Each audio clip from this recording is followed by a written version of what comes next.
Hello, good afternoon, good afternoon, good afternoon. You know what time it is. Would you say if I knew what time it was, I'd have been on time? I'm always on time because I'm here. How y'all doing today?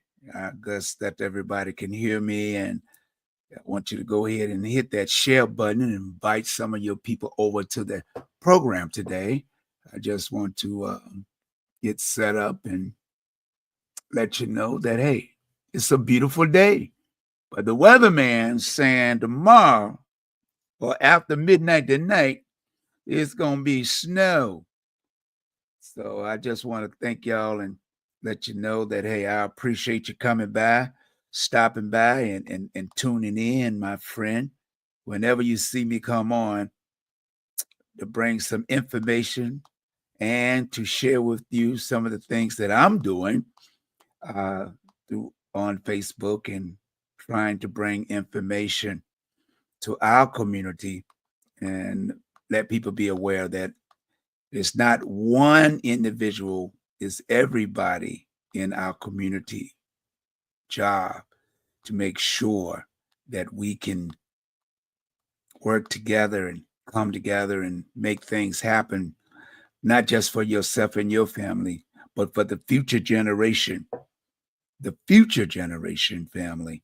That's everybody that's in our community.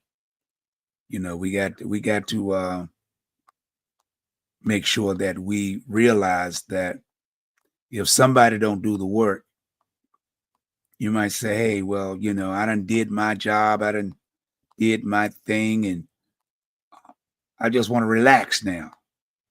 We can't relax. We can't afford to relax. We can't afford not to do anything anymore. We got to be on target.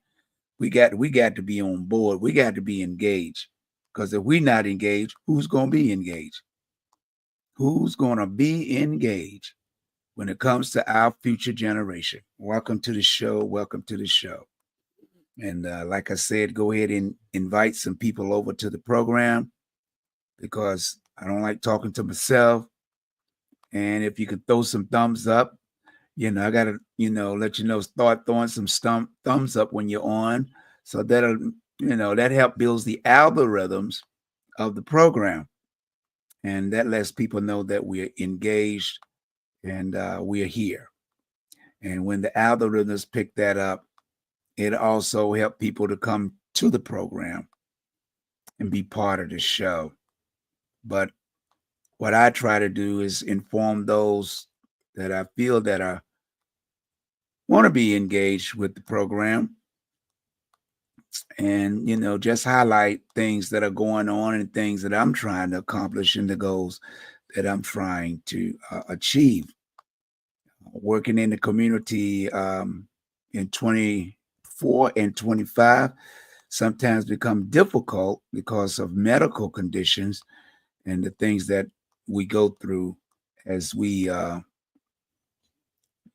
as they say, get older. We got to start taking better care of ourselves, and hopefully that everybody can enjoy, aging gracefully, as they say. So, with that said, want to send a shout out to Alicia Phillips, who's in the hospital, who's had her surgery last week, and she's recuperating. And I will be checking on her later today to make sure that she's doing well. So if you want to send a shout out while we on Facebook or when I go live from 3 until 6 o'clock on the best of the 757, I'm getting it in on frequency distribution and the Let's Get Praise Music Ministry that, we can always communicate that way and let her know that we're thinking of her. That's what is count. That's the important thing, to let her know that we are thinking about her. Take a time right now and send a mad shout out to Craig C. I see how you're doing, Craig. I know you're there. How you doing? How you doing? Love your music. You know, we keep it in rotation, you know, and hope that 2025 be a good year for you in the entertainment industry. You know, like everybody that's working on projects, that we have to come together with all the with over close to over 30 million Black people in the United States. And like I keep, you know, all you got to do is do the numbers, just in the Hampton Roads area, just in the Hampton Roads in the 757. We got enough Afro-American people here, adults and young people, that work and spend money in all type of activities and products and services, that we can make least probably, you know, up and down the scale of, you know, trying to be an entrepreneur.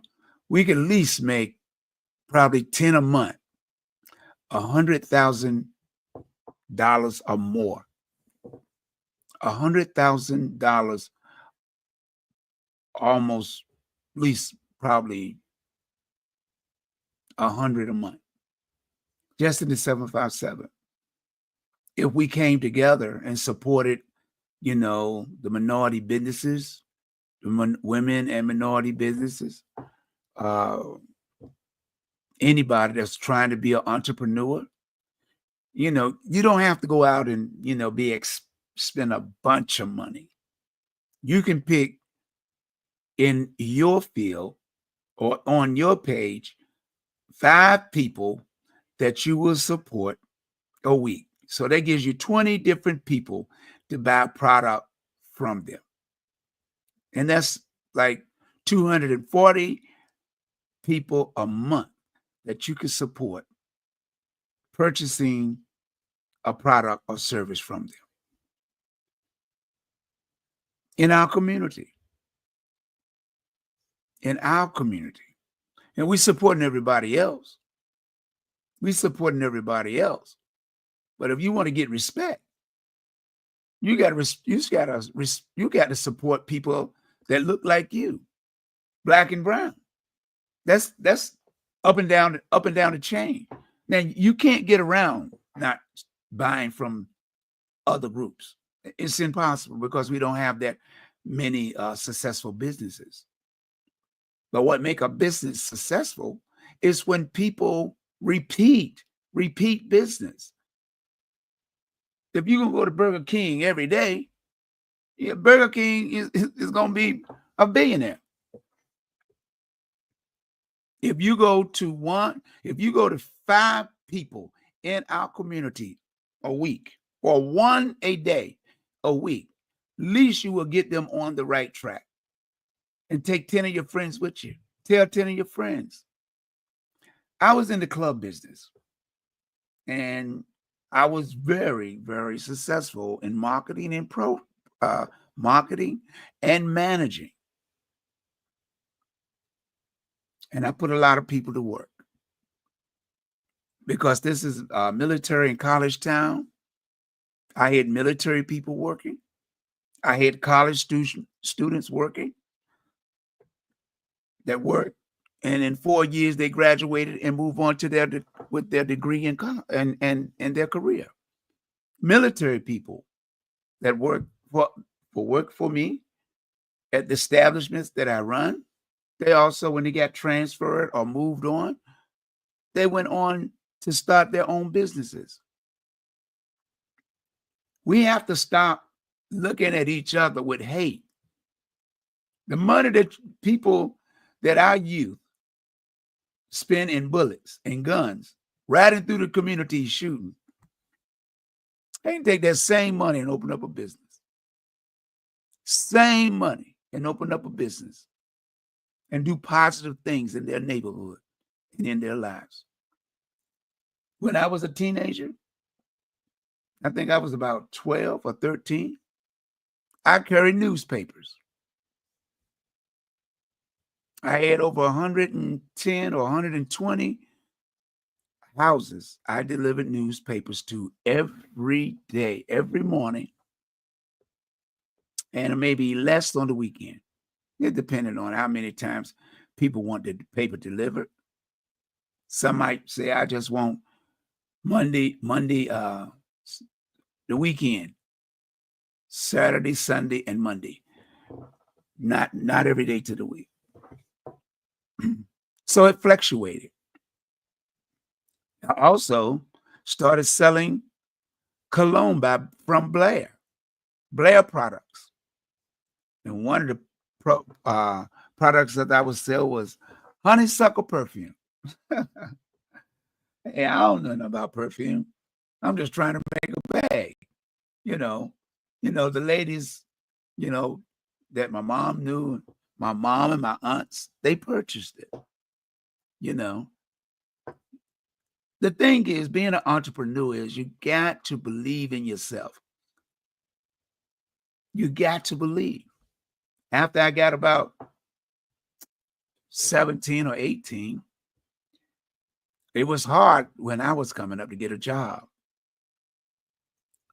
So my mom would go out and ask white people, you want to say white or Jewish people or whoever had a business, that most at that time, Black people didn't have a business. So I got a job at Tidewater Produce Company. My mother went up and asked the man. He said, well, you can have your son come up here. I'm not hiring right now, but have him come up, in a couple of days, check with me. So my mom took me up in a couple of days and I talked to him. He said, your mom said you're looking for a job. So if I give you an opportunity to work here, are you going to come in every day that you're scheduled? And we only paying $1 an hour.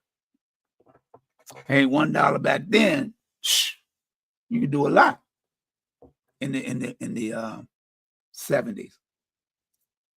So I got the job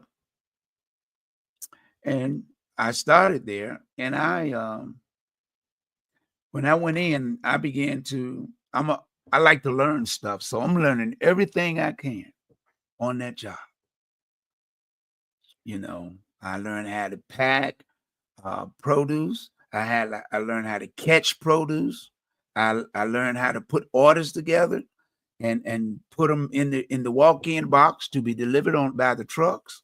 I learned how to drive a truck. I didn't know how to drive a stick shift, but I learned. And the man later on bought a new truck for me to have of my own to drive, because I always got the job done within reason. I got a lot of flack from the other drivers because some, as they say, I don't know nothing about that. They were milking the clock, which means, in translating, they were finishing their route and wouldn't come back until the place was almost closed. So one day, one of the guys was sick, and when I came to work, the guy said, well, hey, I want you to take this run. Okay. Do you know anything about the schools and stuff? I said, I can find them if I got the address. I'm from Portsmouth. So I had about 30-some stops on a pickup truck. So I left about 8 o'clock, started delivering the orders, and I came back about 10:30. I don't know. So the guy said, hey, what, did you forget something? I said, forget? No, I didn't forget anything. He said, it's like 10:35. So why you back so early? Is something wrong with the truck? I said, no, I'm finished. He said, you finished? I said, yes, sir. He said, you got everything? You delivered all the orders? I said, yes, sir. Did they give you any money or checks? I said, I got that too. So he told me to wait, give him the clipboard and the checks and the money to turn it into the offers. So while I'm waiting, about 15 or 20 minutes went by, and the two head owners of the Tidewater Produce came out. One was named Joe Russo, and the other one's Mr. Goldman. So they came out and said, "You went out on a truck this morning by yourself?" I said, "Yeah." He said, "How did you get, you finish all those orders by yourself?" I said, "Yes, sir." He said, "How did you get back so fast?" I said, "Because I was finished." So they went in, they started yelling and screaming, not at me, but they started screaming about the guy that drives that truck and that route. Say he never comes back here until 5 o'clock or 6 o'clock in the evening. You know, I ain't gonna repeat what they said, but they was highly upset. And I don't know, you know, I'm fast. I keep telling people, I don't care what I put my mind to, my spirit going to show me how to do it. And that's what I do. I just learn quickly. So when he came in, they called him in the office and he got fired. And I don't know. My mother taught me to be honest. I was brought up in a house. Your mother said, you don't take nothing that don't belong to you, because that's stealing. And if you do something wrong, own up to it. You know, so I felt kind of bad because I was hired to do a job. When I'm hired to do a job, that's what I do. And that's what I try to instill with my kids and all the things that I do. When I manage a club, I go into most clubs that ain't making money. They're about to close their doors. In 30 days, I'm closing. I'm not making any money. I can't afford to stay open. I'm already 5 figures in debt. I got to pay back now. So I said, well, this is what I'll do. I'll come in, you know, you tell me what you can afford to pay me, and that's what I'll start at. And we'll see after that. And mostly in 30 days, I'm doing what I do now. I talk to people. And most of the time, people don't understand about business. You have to communicate to the people you want to support your brand. You just can't go out. I got a t-shirt. I just opened up a restaurant. I can cook dinner for you. I can clean your house. They don't know you. They don't know what they're going to get in return for that almighty dollar. I learned what my brother that owned Picasso's, and I work with and work for, Dr. Vaughn. He used to say it like this. He said, look at the people out there in looking for gold. They looking for gold. So that's a gold mine. Somewhere out there is a gold mine. So when you open up a business in our community, somewhere out there is a gold mine for you to make money. So how are you going to get that money unless you go stick up? People don't even understand when they sticking up these stores. They go in a store and steal something. You going to jail, the prison, for the price of the product.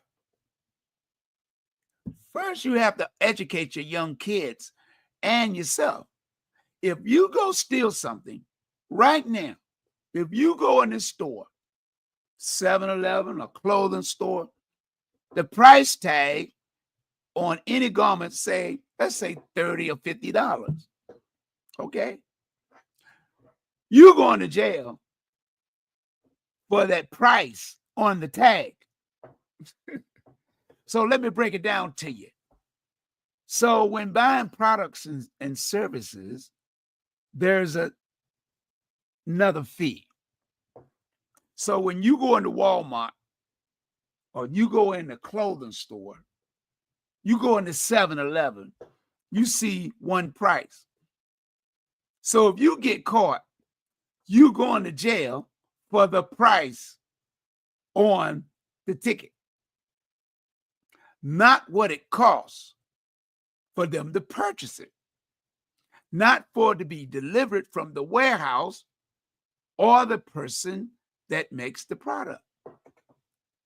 So everything you don't understand, you have to learn it from when they pick cotton, they pick fruit, they pick vegetables. So let's do it this way. You just picked 100 baskets of apple, but you're going to take them to the manufacturer. He's going to buy that basket of apples. You got 100 baskets. So he might give you $5 for 100 baskets, which is $500. But he done bought 10,000 of them. Now he's going to take them into the factory, clean them up, polish them up, box them. Now, this is what they call the middleman, the man that does the selling.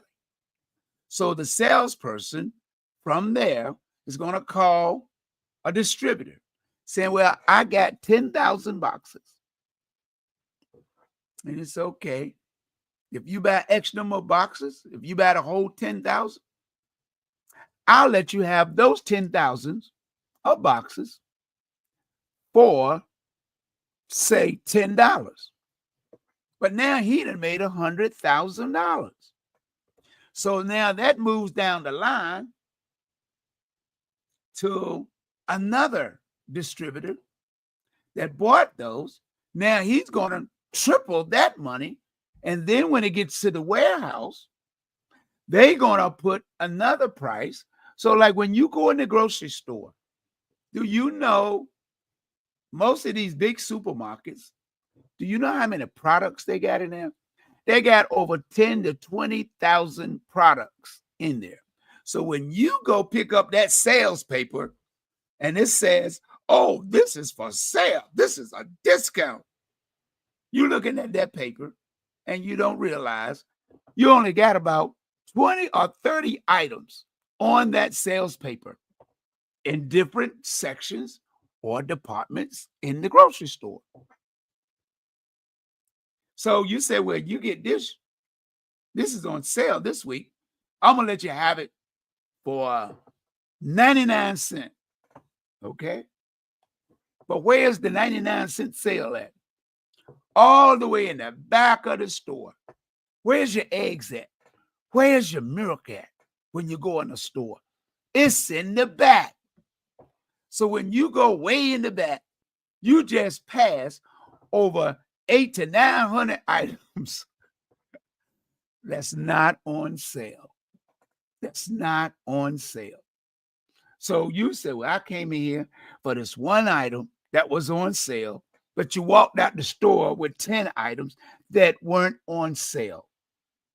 And the markup prices are anywhere from 100 to 400% markup, because they got to include the overhead, the rental of the building, the cleaning of the building, all the employees they got in there.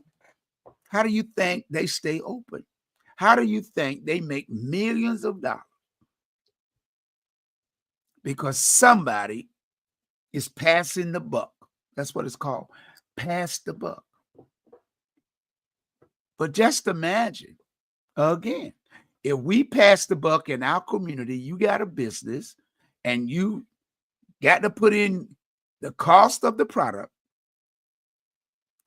the time, which is labor, and add those costs and stuff together to come up with a reasonable price that you can hand over to the consumer, the person that's going to support you, and make sure that they're getting, another code word is a bang for their buck. So everybody's happy. Then they'll tell 3 or 4 more friends, say, hey, look, Mary over here selling dinners today for $10. Well, you know, you go to the other store to get $10 and you eating fast foods. But she got fresh collard greens, fried chicken, home cooked, seasoned right, homemade potato salad, that country flavor to it. And she might even go ahead and throw in a potato jack, you know, for $1. Now you going home, you feeling good. You got cornbread, potato salad, collard greens, and for dessert you got an apple jack, and you got it all for $10. Man, you said, "Damn, I got to go back tomorrow. I got to eat here a couple times a week." This is how you build your brand. Education, working together in the community. We used to do that. We used to do that before the late 60s, before the civil rights movement came along. We had Black Wall Street. How do you think they got it? By doing what I just said, pulling their resources together. Why did we get the civil rights? Because the white people in Texas wasn't making any money because Martin Luther King and them created a boycott and didn't ride the bus. So when Lyndon B. Johnson was in the White House, the owners of the bus line went to Lyndon B. Johnson and said, "Hey, man, when are you going to end this boycott? We losing money." And that went on for almost a year and a half. And it was only about 5 or 10 cents for people to ride the bus. All their buses was in the bus yard. Martin Luther King and them had put together people riding together in the bus. Know your history. Our history is more than 1 month, more than 28 days a year. We have to learn, teach, and educate our people the right way. Our future generations at stake. So if I'm asking for your support on my Facebook page, Henderson Vaughn, to support information I'm putting up there every day, every week, every month. 365 days a year. And I want to say thanks to all that's been supporting and watching my videos. But most of all, I'm asking you to share it with people on your Facebook page, your Instagram. You can even text it and text it to them or email it. We have to come together because we are losing our future generation to gun violence. And we can't keep sitting on the sideline. You see, with the economy the way it is today, and with the new administration doing everything to disrupt the economical growth of the Black community, Afro-American, the minorities, the Black and browns, unless we come together and make sure that we can survive. And the only way we can survive is to cut down on spending money with companies that's raising prices and laying off people, Black and brown, exporting people from the country.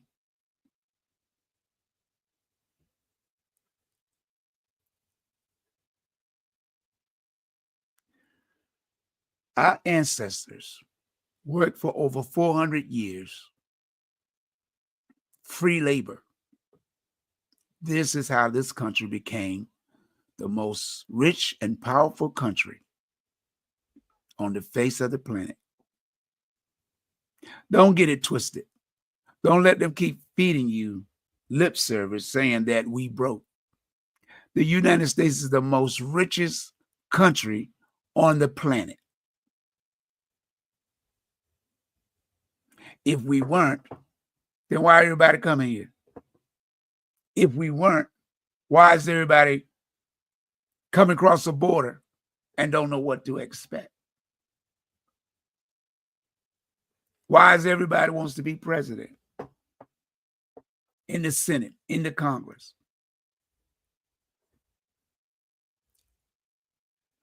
Our politics is local. We have to get the right people in our local office, city council, delegates, Congress. We have to be visual and diligent to know what they are fighting for in order to represent us.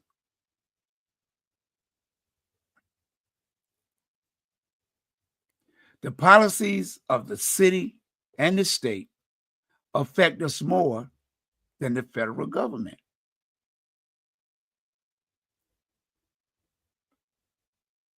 Because all politics is local. We have to educate our young people about everything. Staying in school. Stop bullying. Pay attention to your teacher. You don't need a phone while you're in school. You can look at that stuff in between classes, at lunch break, or when you're riding the bus at home. But you're going to school to get an education. Little do you know, when I was at Old Dominion University, they was going to stop teaching the math that we still use today. The government wanted to bring in Mandarin, Chinese, to come here and teach math. And I'm like, I don't want to learn that. If I got to learn that, I know I ain't going to make it. I barely made the math class because I know how to divide and multiply in my head and look at stuff and research.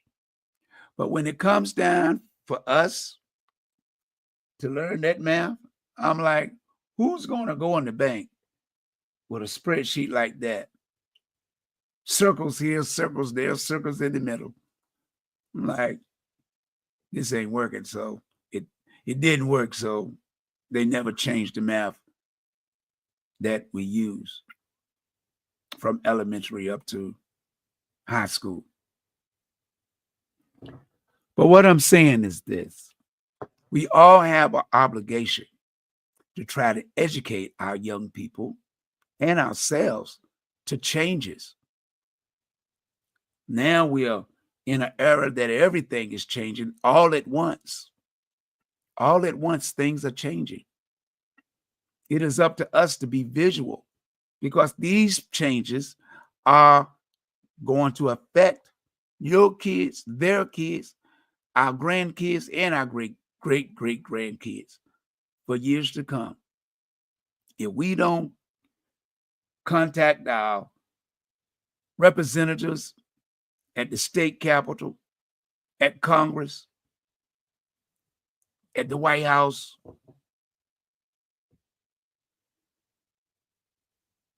because they're taking away a lot of stuff.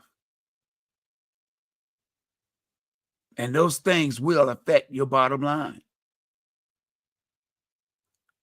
And we could talk about entertainment all day long. But the thing that's coming down the pipeline today should be entertaining you, your pocketbook, and your purse.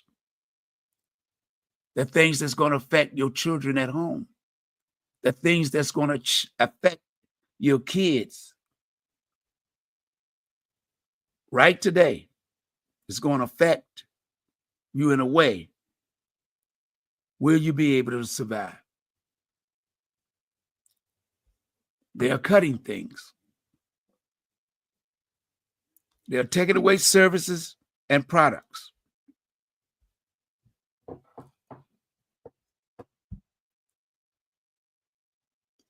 Are we going to sit by and pretend that we're going to be the ostrich?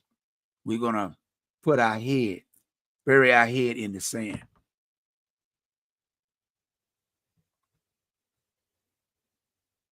I don't have all the answers. I just have a talk show to bring your attention to the things that's going to affect you and your children and my grandchildren and great grandchildren, because I got grandchildren and they are grown now. They are having their kids are having children, so those are my grandkids. We have to work together or we will perish. The 10th commandment, the Constitution said we all have the right to bear arms. It don't say anywhere in the Constitution you have a right to kill somebody because you got a gun. Let me say that again.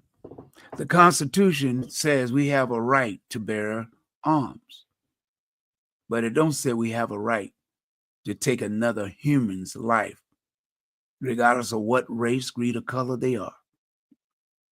You should be able to work together, sit down, and make some choices. As my mom say, I might stay next door, but I'm not living on you. I don't have to come in your house. When I get home, I can close my door and don't have to go back out until I choose to. If you treat me with respect, I will treat you the same way.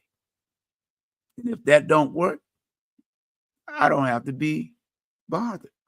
I don't have to talk to you. I don't have to socialize with you. The most valuable thing you got on this planet is your life. Life is the most precious thing and commodity that we have. It's more valuable than silver and gold, more precious than rubies and pearls. See, when God created this universe, this planet, he didn't do it by himself.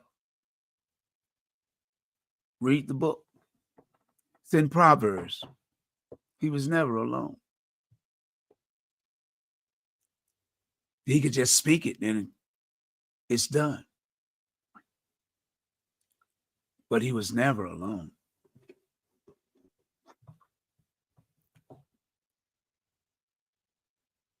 So why is it that we work to get from point A to point B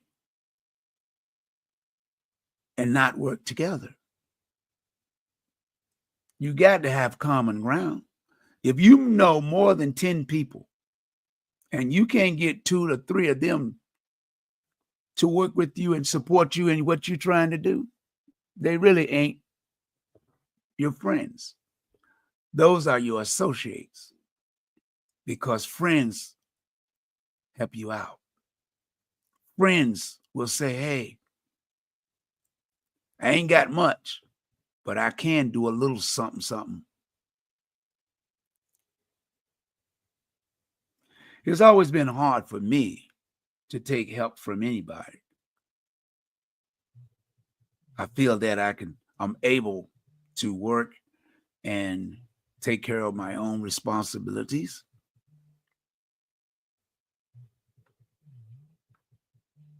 And God gives me the knowledge and wisdom to do so. That's what I try to use. And then I pray toward what I do, that God will bless it to grow. Sometimes we forget God has to be in the middle of everything. We can't sit on the sidelines saying, hey, my man over here got me. Well, look at your man now while you're sitting behind bars. Where's your man when you go to court? Where's that young lady that told you should have jumped her? Pull a wig off. It's entertainment. But when she go down and take a warrant out for you and they come for you, where's your friends that told you to jump her? I got your back. You don't need somebody having your back when you're in a cell. They got to have your back to keep you from getting in a cell. Because trust me, somewhere along the way, they're going to come to you and say, man, thank you so much. Thank you for looking out for me. Most of my life, that's all I've been doing with people, trying to protect them. I don't have to know you, but I know the law. I know they want you. It's like going out to a party. Everybody wants you to come to the party, but ain't nobody give you an invitation. See, when you do something wrong, those jail cells are going to be filled. You can play around if you want. You don't talk to your kids. They go into that jail cell. It's a machine. I concern myself with one thing. I try to talk, walk a straight line, do what is needed, and try to talk about things that hope spark the imagination of the next generation. I used to hide the things that I accomplished, the good or the bad, because everything ain't always good. Ever since COVID, physically, I've had COVID, come out of COVID, got other illnesses. I didn't even mention to most people that a couple of weeks ago, I was in the hospital. I had surgery. I just got released from the doctor yesterday because I went in because I had to have my toe on my left foot amputated. Now, instead of having 5 toes of death, I got 9, but I'm still walking. I'm still moving. God don't make mistakes. We do. A lot of people that I know today, I see on the internet, are in the hospital, hoping that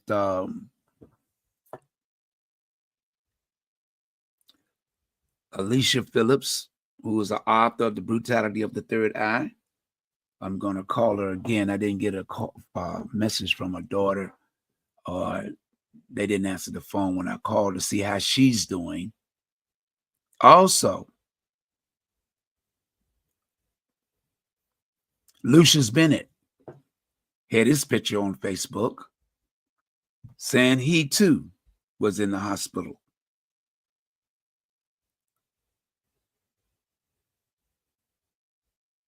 A couple of weeks ago, Albertina Dancy, the gospel singer, she also was in the hospital going through surgery. 2 or 3 weeks ago, Boo Hughes was in the hospital. He's out now. He was only in for a few days.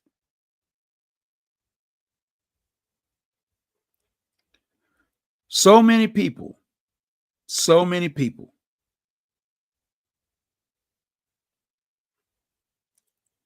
But that's life.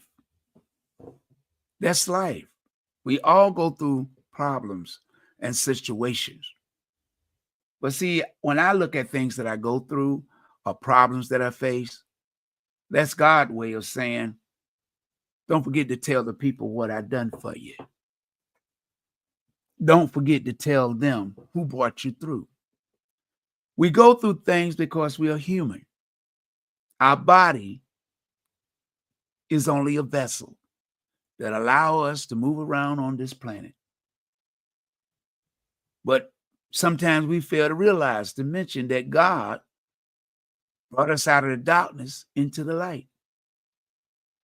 God directed the doctor or the surgeon how to do the operation so that we can recover. Ever since the last going on 2 years, I've been having problems with my eyes. I had 4 surgeries, could hardly see, but again, God comes through. Now I'm able to see just like I was seeing before I had surgery. Before I had to start having surgery on my eyes. God don't make no mistakes. He deserves a round of applause too. Can God get a Oscar or a standing ovation for all the things that he done brought you through? Sometimes we just forget to mention the things that God let us go through so that others can see that he's still alive. It's not about me. It's about talking about things that affect each and every one of us as human beings. We all have feelings. We must understand what feelings are. We want to have people laugh with us, not at us. We want to win awards and be proud of our accomplishments. The only way you can get anything in life, you can't give up. You can never give up on your dream because God gave it to you. I've been fortunate to meet a lot of famous people I never thought I would meet. Some of them became my friends. Some of them will acknowledge me every now and then.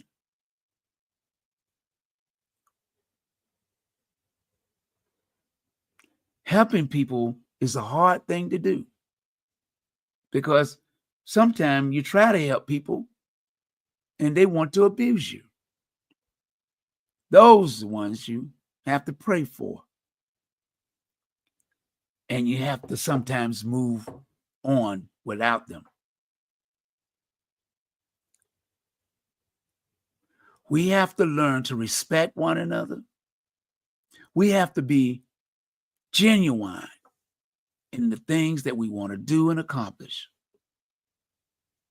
If it's just helping yourself, I ain't got no problem with what you're trying to do for you. I have a problem if you're trying to take advantage of my kindness. And that's for anybody that's listening. We all fall prey to people's kindness. If it's our friends, if it's a stranger, if it's Facebook, Instagram, or Twitter, we all fall short. They want to hold you accountable for things. Facebook or the internet want to hold you accountable for things that they allow people to put on Facebook. And then when they put it on, they want to hold you accountable, saying that that's false. You putting false information. I got it off your Facebook. I didn't make it up.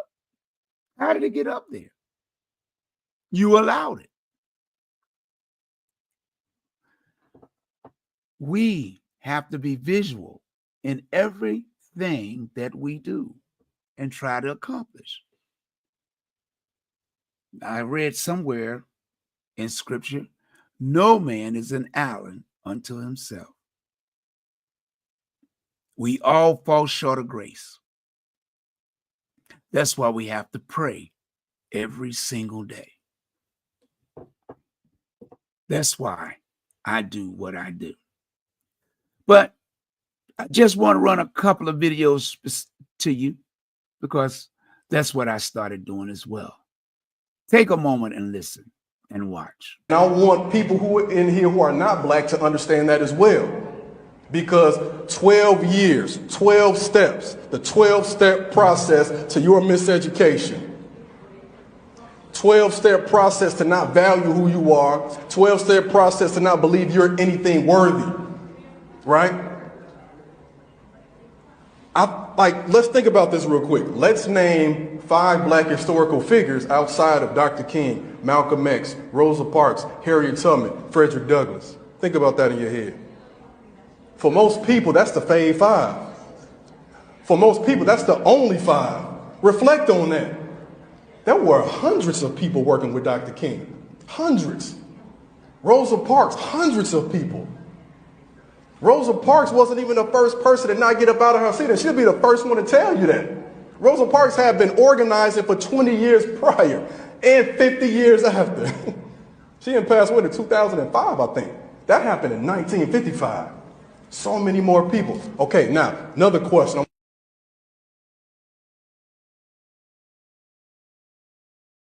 See, this is the information we have to get out to our future generation. There's a lot of things that we can accomplish if we learn to work together. What if I told you that before Beyonce, Oprah, Serena, the richest woman in America of the 20th century was an 11-year-old black girl? Sarah Rector was born in 1902 near Taft, Oklahoma, in what was then Indian Territory. As a descendant of African slaves listed as freedmen, she was allotted 159 acres of land under the Treaty of 1866. The parcel allotted to Sarah Rector was considered inferior, infertile soil, not suitable for farming, with better land being reserved for white settlers. In 1913, an oil well on her property struck a gusher, producing 2,500 barrels a day. News of her wealth quickly spread across the country, leading to loan requests, marriage proposals, and in fact, an effort to have her declared white by the Oklahoma legislature. At that point, she left Tuskegee and with her entire family moved to Kansas City, Missouri. She purchased a house on 12th Street that is still there and known as the Rector House. There's so many things of information that we can bring, topics that we can discuss without being rude. Facts are facts, whether or not we got them or somebody else is going to bring them to us.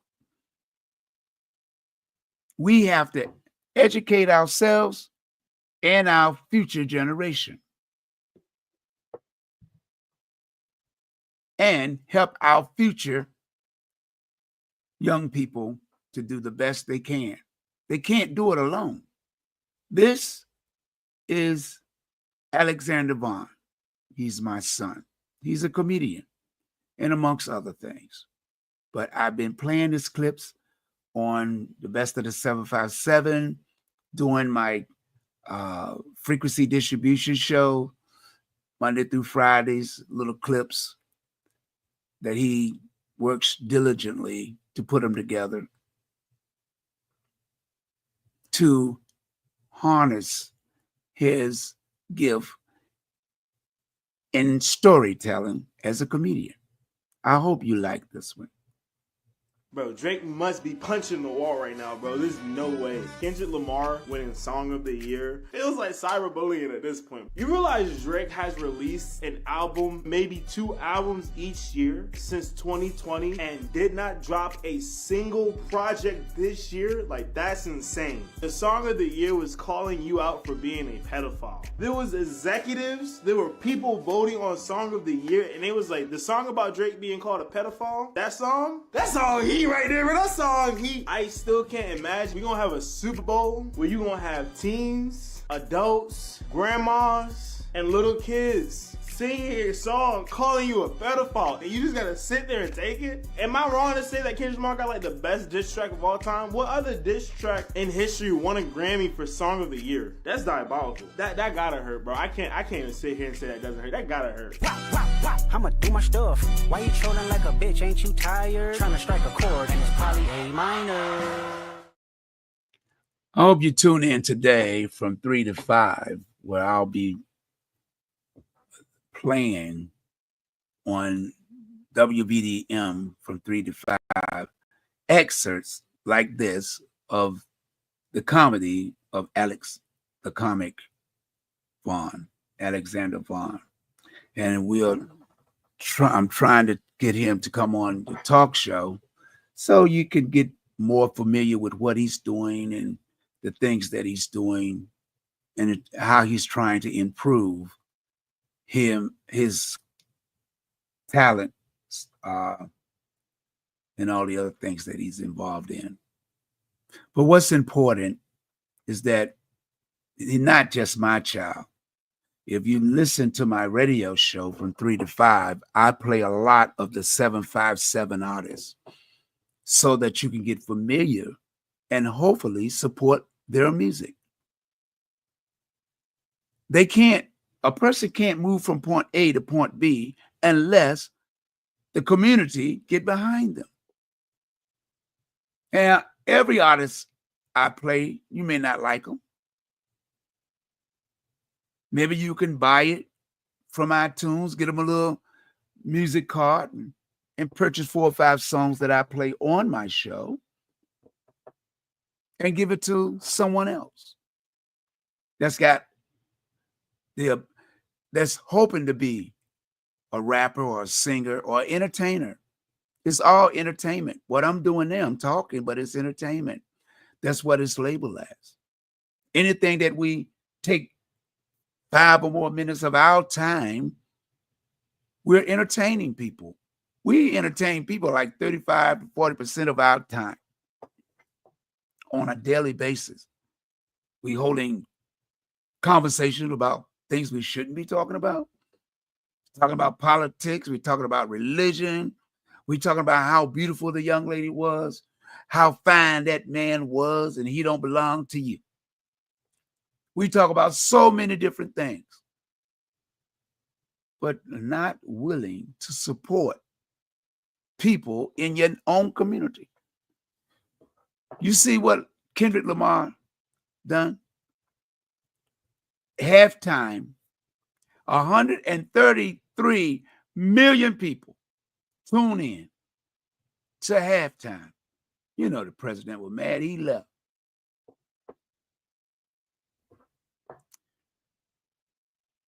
Everybody talking about it.